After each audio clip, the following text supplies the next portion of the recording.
Yes. So hi, I'm Jimmy, and I'm interviewing Liyana Dhamirah, right? Yes, Okay, yes. Liyana Dhamirah. Yeah.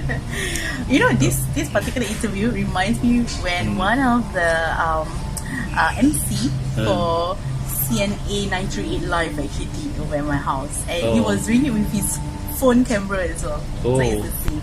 Wow. So hi, I'm Liyana Dhamirah. I'm the author of Homeless, the untold story of a mother's struggle in Crazy Rich Singapore, and also the founder of Virtual Assistant Singapore. Okay, that's great. Thank you so much for having me for this interview. Oh, it's my pleasure. Thanks, Jimmy. Welcome. Yes, I want to interview you regarding your book, Homeless. Okay. Yeah, because I believe it's a topic that Singaporeans hardly talk about. Usually, right? Yes. Asians especially. Yes, that's it. Yeah, Because we tend to be much more conservative in a way, correct? Yes. So what is it that you want to know about the book? Yes, I want to know what inspired you to write the book. And yeah, because I think that the homeless situation in Singapore is something like an elephant in the room. It's there, but many people ignore the elephant. But more and more is the people are becoming more aware. Even the mainstream media, they are over the past year or so, they're starting to make notice or give examples of people they sleep in the street, but nobody talk about. And also the government probably like to maybe I should talk about the authorities. They like to give the impression that everything is going well. Singapore is very fine city. Yes, like the economy is doing well and so on. So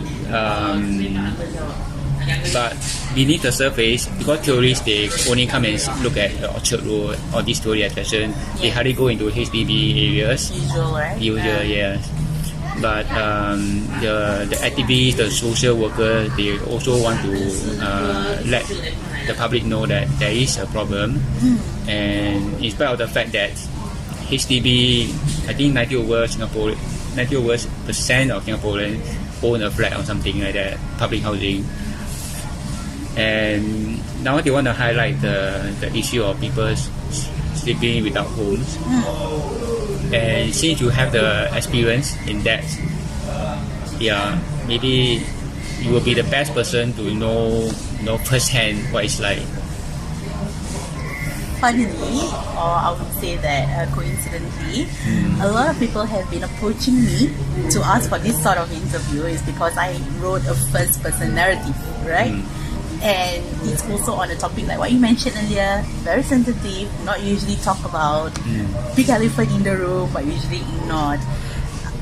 And it takes me some time, some years as well, to actually embrace the fact that yes, that was my story, and to put myself out there and let others know that okay, hey, this is happening in Singapore. And what inspires me to do so was because over the years, after I got myself out of homelessness too, I kept on befriending for other families who are in need still. Yes. So they are still looking for homes. They might be, got kicked out from wherever that they live at that moment, got evicted from wherever they are, and then they are on the streets. Yes. And usually the kind of nucleus, the family nucleus that help are those single mothers with children, or even family with the mother and father around, the parents around, but still they have challenges getting a roof over their heads. Yes. Because there's a lot of red tapes when you need to find help or sought for help. There's a lot of red tapes. There's a lot of processes and barriers to go over, and there are a lot of hurdles to over as well. And doing this befriending work opens up my eyes to see that hey, yes, this is a big elephant. It's huge, Yeah. and it's still being unacknowledged. It's still being swept under the rugs, and it's still being acted as if it's invisible in ways, right? So that was what inspires me getting out of homelessness or from my own encounter, at the same time befriending all of these other families, right? That was what inspires me to, it's time, Liyana, to write your book, get it published, and put the first person narratives and the story out there, so that others, no matter or regardless who, authorities or laymen, could just read and understand that this is a prevalent issue in Singapore, in this very fine city of ours, and it is also challenging the narratives of Crazy Rich Singapore, right? That's I think the movie Crazy Rich Asian gave a false impression of what Singapore is really like. Yeah, true. So, another question that I usually got was, Liyana, you are depicting a totally realistic aspect of what Singapore is in a certain viewpoint, and coming from a first-person narrative, that is what they don't normally get. Usually it comes from academics, it comes from scholars who writes the book, right? Yes. So coming from a first-person narrative, it's very rarely that someone would step up and do it. But I gotta tell you, it takes a lot of courage, that's one. It takes years of, transforming myself and accepting and owning my own story to even reach to this level of writing it out, putting it out there and publishing it as a book. And of course, I am also grateful that a local publisher took it up and published it for us, right? So it's something like, for me, I believe it's the intention that you put out there. If the intention is somehow serving a purpose for many, which I believe, things will turn or overturn to your favor, and it will hopefully help more or many more people in need. I believe it will help many more people, because if the book has not been published, they probably will only know your story through your Facebook or maybe through the newspaper article. So it's about owning my own story at the same time, and also being okay with it, and to publish it in the form of book, that really takes a lot of guts. It really takes a lot of courage, because most people, especially Singaporeans, they like to save face. It's what will people think about me and all that. But I also have come to the learning point where no matter what I do, people will still criticize. Regardless, right? Whether you are doing well or whether you are like on the verge of, going through such a big midlife crisis in a way. Regardless, people will always judge you at every single point of your life, right? That's true. So, like, for me, how I own up to my story is like, what the heck? Might as well. That's true. Because I have got nothing to lose already. And if it's more to gain in, getting the people who need the help, why not?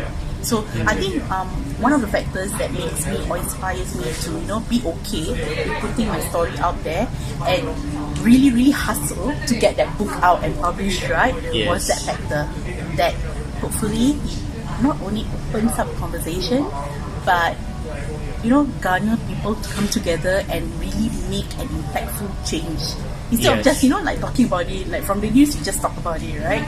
But when it becomes something much more than just a conversation, it becomes like a movement. And when it becomes a movement, academics, researchers will come into picture, and then pull out statistics. Like right now, we finally got statistics out for people who are homeless, right, in Singapore. Where on earth do all these stats come from before? There's no study that has been conducted. So I'm really grateful in a way that things are moving on to this kind of phase right now. But still, while I acknowledge that, there's still so much more. There's still so much more, because I remember seeing your Facebook post yesterday highlighting a recent story about a single mother. So she tried to apply for housing from HDB, right? And she only earned $2,000 per month, but she has 2 kids. So and it still doesn't qualify for the heavily subsidized HDB rental flat, right?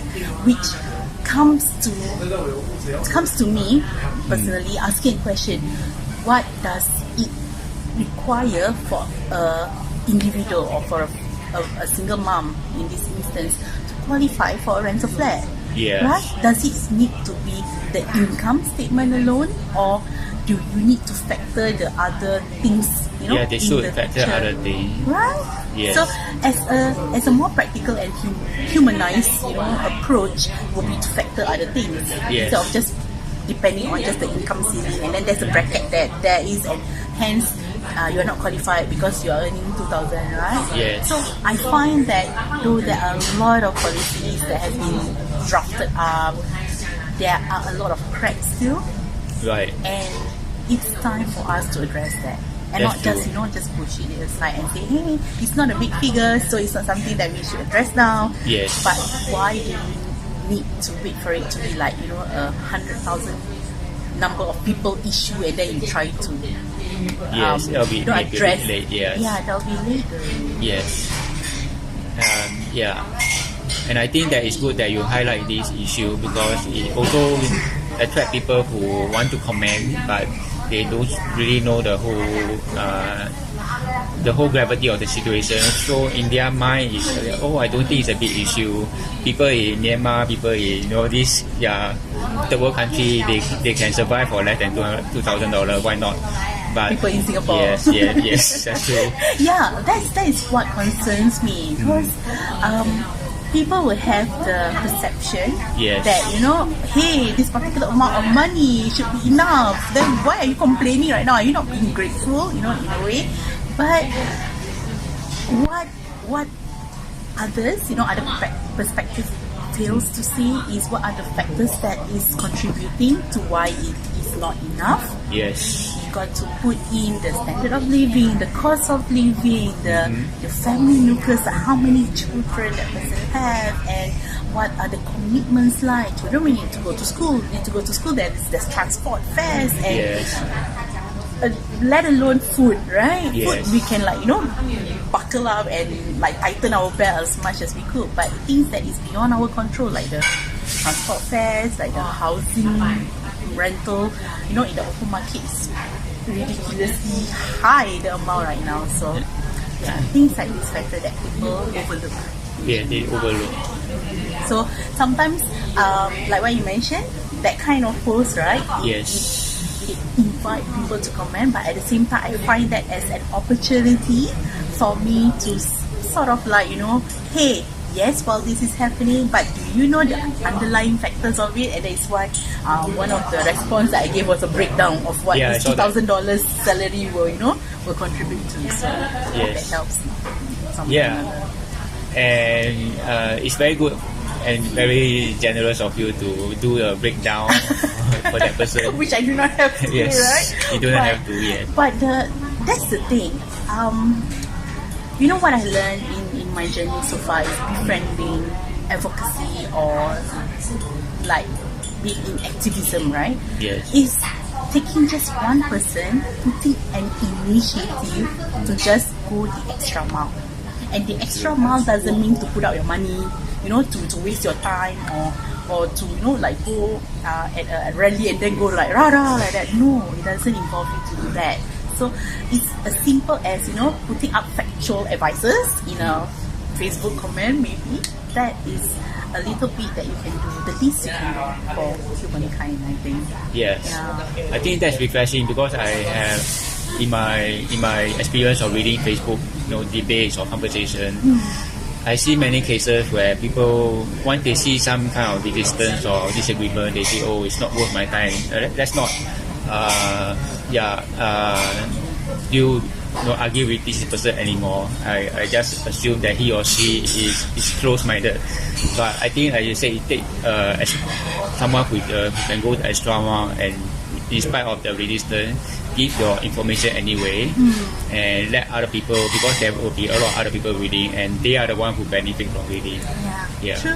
So it's just that one initiative, right? Yes. So I hope from there, right, people open up their eyes and see that there are many various opportunities that there are out there for someone to contribute to making a difference. It's not just you think that I need to be rich, I need to be someone out there just to contribute and make a difference. No.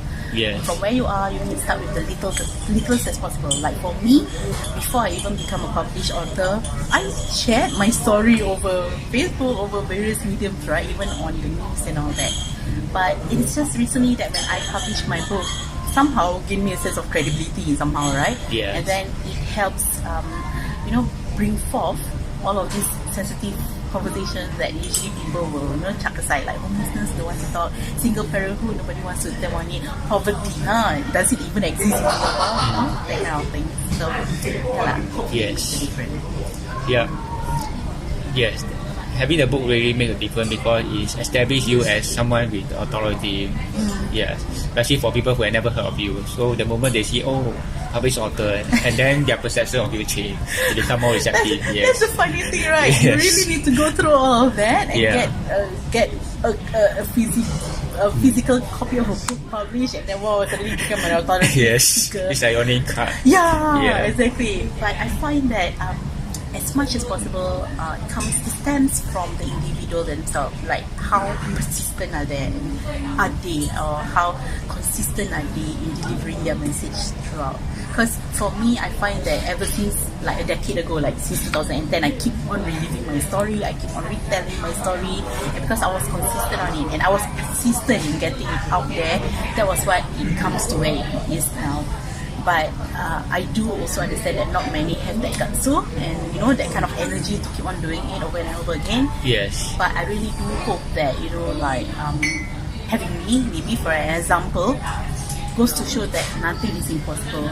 And at the end of every tunnel, there will always be light. Yes. It's just a matter of our own perseverance and resilience. Yeah. I think it really takes a lot to persevere in spite of the odds. And one thing that struck me in reading your Facebook posts and the newspaper articles about your story is you managed to remain positive in spite of all those years, especially is when you were still homeless with your kids and yet something in you is like a boil that keep you floating. Yeah. So I really admire that. I want to know what's the secret. Yeah. That's no secret, honestly. Alright. Okay, I would say that there is no secret, and many people would say that it's easier said than done, right? But I think it's more of being motherly in a way and protecting what you have at the moment. Because at the point of time when I was homeless, I have my children with me, right? So whatever happens to me, whatever doesn't kill me, right, is actually making us stronger in one way. If you were to get that kind of quote, although as cliche it may sound, but it is in practical, or in reality it works. So when I have my children and whatever happens to me when I was homeless, I got nothing else to lose by just staying positive. And positivity has its own set of ways to, create a bubble or a safety net around these children. Hey, we got to realize that we got to acknowledge that children is never a punishment. Children never, they come to earth not knowing anything, and they don't deserve to go through harsh realities in life. So as much as possible for me, with that kind of thinking and with that kind of mindset, right? So that is why I wanted my children to be in a safety bubble, Right. So that's why when I was homeless, I still am very positive, and it boils down in me because I've always looked for hope. Yeah. Right, and I always believe hope is there. Right. Though saying hope is there were times that I am, really demoralized or really think that I felt helpless and find that there might be no hope in this world. But the thing is that in humanity that there is always hope. Yes. So I think I was holding on to that, the sense of hope. That was what kept me positive, and because it keeps me positive, that was what keeps giving me the energy to keep on moving forward and not, dwindle into depression or whatever not. Yes. Although it's human to also feel demoralized. Of course, it's human to feel all of that, right? Yeah. But I find that to combat and to keep on moving forward, being in that state of feeling demoralized, feeling helpless doesn't move me anywhere. And it is because of that realization that that particular feeling is not helping me in some way or another. I have to choose otherwise. So I choose the opposite spectrum, which is to keep on feeling feeling happy, feeling I'm here, at least I'm alive, at least I'm breathing, I'm grateful. my children is still alive, and in that sort of way. And because I remain positive, I believe that is also a factor that keeps on making me move on in life. Yes, I can see that positivity when you share your videos. Yeah. 365 day challenge. So, 365, Yes. But that was like what, 2 years ago? Wait. Yeah, 2 years ago. Oh yes. Yeah. So that was the impression that I think it left a good note and a deep impression in people. I always believe it comes from within, from inside. When you really embody it and you really feel it, and you really, the stem, the roots in your being, you believe that yes, you have to be positive, and nothing will kill you now, honestly, unless you really purposely go to the road and then get a car crash into you. That is different story, right? But when you are embodying positivity and you really believe in it from the inside out, your actions just follow out that way. Yes. Okay, because that's very good. Yeah. Is there anything that helped you during your times of the moments of doubt and despair? Anything that helped? When I self-doubt or I doubt myself, like what I mentioned earlier, I usually do things on the opposite end, right? So when I find that I am sad, I do things that makes me happy. Okay. Or when I find that I'm lacking in confidence, I build things to make me build up that confidence. So hence, for example, there was time in my life where I doubt myself, and there was somewhere in 2017, like I find that nothing is going in my way, or whatever that I work hard for is not coming into fruition. And that was when I self-doubt and I have very, very, very low confidence. But as how I usually attempt things, I would do the opposite, right? So because I was very low confidence, I do things to help me build my confidence. Hence I do 30 days video challenge back then.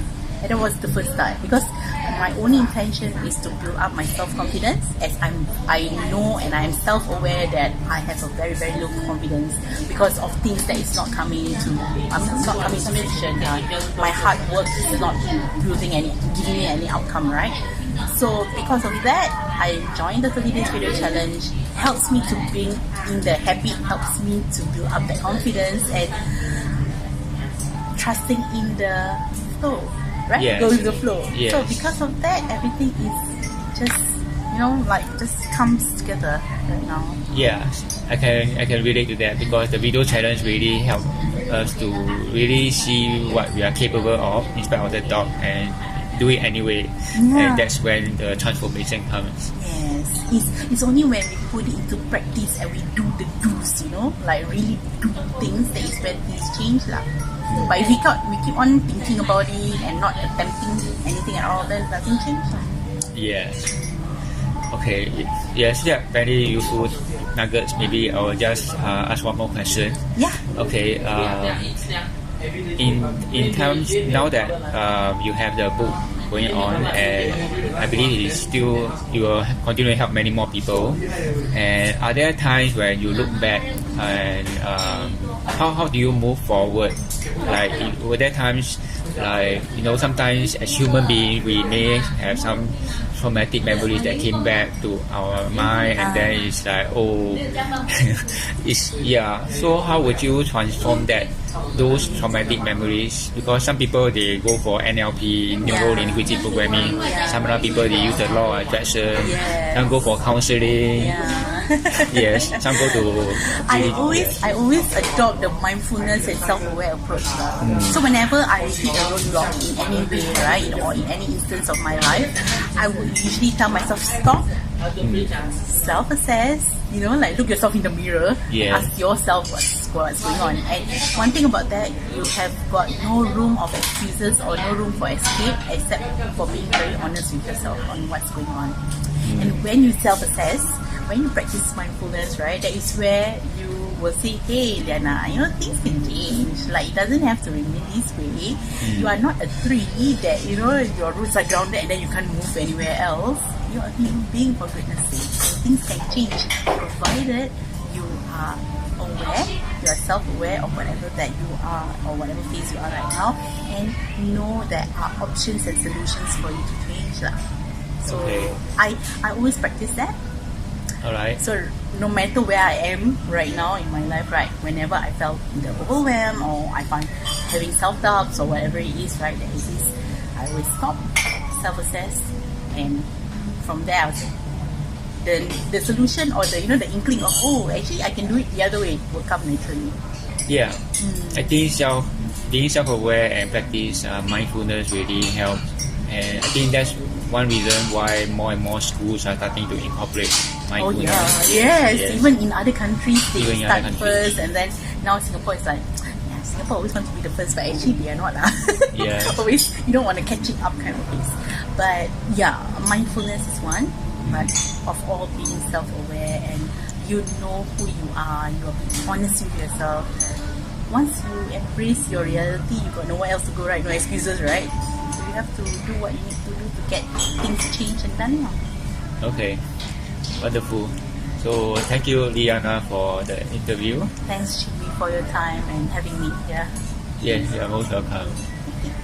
Okay, right. Bye.